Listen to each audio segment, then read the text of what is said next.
Soy María Torrens, soy periodista y fundadora de Salam-Plan, un proyecto pionero de periodismo contra el odio. Estoy especializada en relaciones internacionales y asuntos sociales.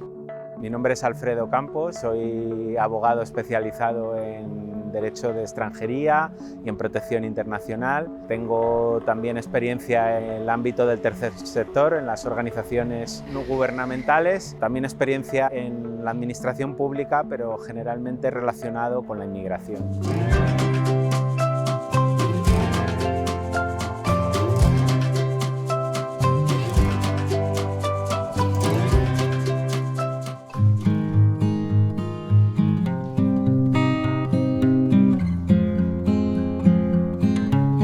La integración tiene que ser en ambas direcciones.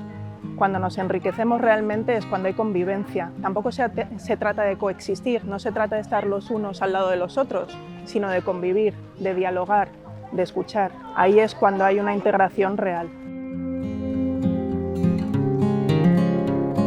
Multiculturalismo significa la suma de muchas culturas, pero esa suma no necesariamente significa que haya una convivencia. Significa que están muchas al lado de las otras, juntas, sin necesariamente mezclarse. De esa forma no hay un enriquecimiento real. El multiculturalismo es un concepto que estuvo muy de moda hace unas décadas en Berlín, especialmente, por ejemplo, estaba el concepto multiculti que decían, y realmente era algo de lo que los berlineses se sentían orgullosos y tenían su parte de razón, ¿no? Porque es bonito que haya muchas culturas que vivan en una misma ciudad y se lleven bien.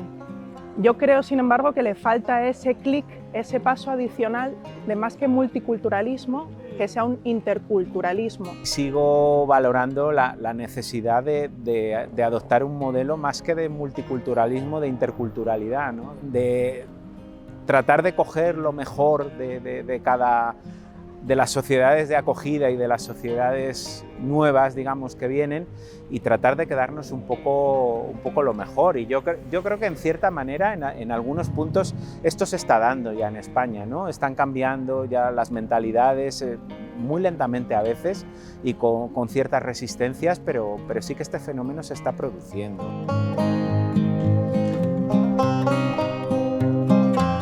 En el caso del modelo laico francés, creo que se comete el error de, a la hora de tratar de separar la religión del Estado, lo que se hace también es relegarla a estrictamente el ámbito privado o personal.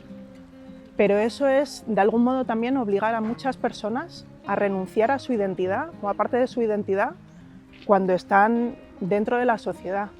Les estás privando de su derecho a tener unas creencias que siempre que estén dentro del respeto a los demás no tienen por qué hacer daño a nadie.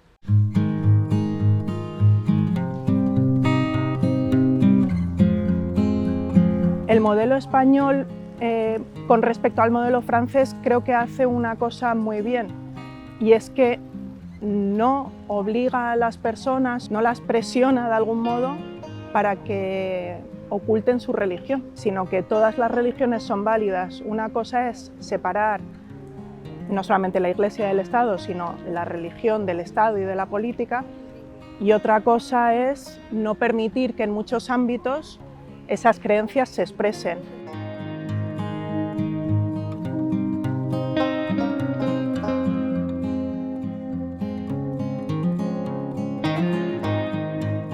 El reproche o las acusaciones, especialmente en los últimos años a la comunidad musulmana o a las personas musulmanas, proviene de muchos factores distintos. Por una parte, yo creo que vale la pena recordar que hay personas musulmanas en España en las últimas décadas, siempre las ha habido evidentemente, pero que en las últimas décadas han venido personas musulmanas migrantes de otros países y nunca ha habido ningún problema de convivencia. Al menos no más de lo que pueda haber entre personas que conviven de cualquier otra religión o de cualquier otro origen. Es decir, en los años 70-80 ya había muchos trabajadores migrantes de países de mayoría musulmana en España que convivían con el resto de los ciudadanos sin ningún problema. En los últimos años creo que ha habido varios errores. Por una parte, la gestión de la comunicación con respecto a cuando había noticias malas, cuando había noticias en las que los terroristas de distintas organizaciones pretendían hacer creer al resto del mundo que cometían sus asesinatos y las barbaridades que cometían en nombre de una religión.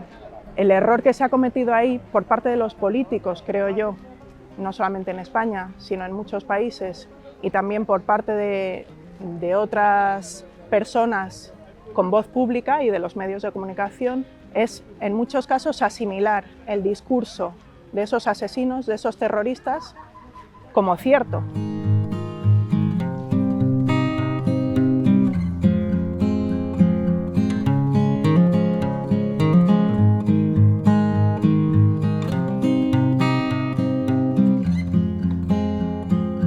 En el caso de los datos con respecto al trabajo que según las acusaciones de ciertos sectores puedan quitar o no las personas migrantes, hasta donde yo sé es que ni siquiera existen esos datos como tal, porque no se puede discriminar por razones de origen, no se recogen estadísticas públicas en ese sentido. No hay datos patentes que indiquen que eso es así, desde luego. Sí que es verdad que en algunos sectores puede haber cierta, sobre todo sectores con menos cualificación, puede haber cierta competencia con determinados colectivos nacionales, de personas nativas desfavorecidas, pero no es cierto. Y a las pruebas me remito, que hoy en día está muy de moda normas restrictivas al empleo de los extranjeros en muchos países de Europa, y los problemas que ello causa. Y los problemas fundamentales es que luego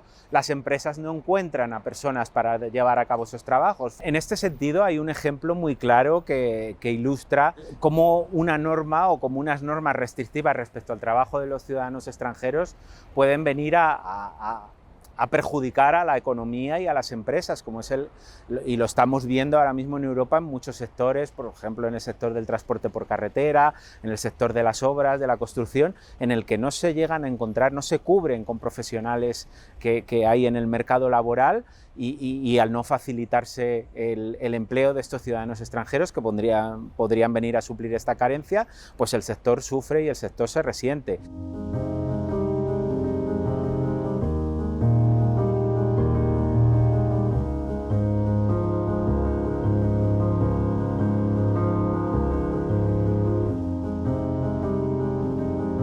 Hay una encuesta relativamente reciente de Cáritas y de la Universidad Pontificia de Comillas sobre el tema de las prestaciones sociales para tratar de saber si es cierto o no que las personas migrantes reciben más prestaciones sociales que las que no son migrantes.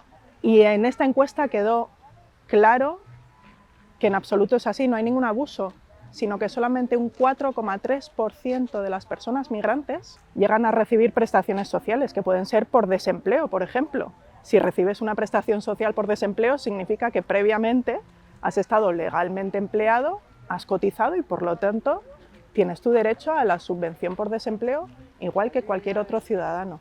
Esto es una idea que yo creo que se contrarresta perfectamente con datos objetivos. Eso no es cierto. Vamos a ver, las personas que estamos a pie de calle en todos estos materias de inmigración, pues sabemos perfectamente que muchas veces no se utilizan recursos sanitarios, no se utilizan determinadas prestaciones o oportunidades que podrían acudir las personas inmigrantes, pues porque las desconocen. Eso es así. En muchos casos las situaciones, digamos, de irregularidad impiden que esas personas causen alta en la seguridad social o la demora en la tramitación de expedientes. Hay personas que están esperando una autorización por arraigo 8, 9, 10 meses, pues todo ese tiempo que se ha demorado, digamos, en tener la autorización de residencia, podrían haber estado ya cotizando a la seguridad social y podrían haber estado aportando.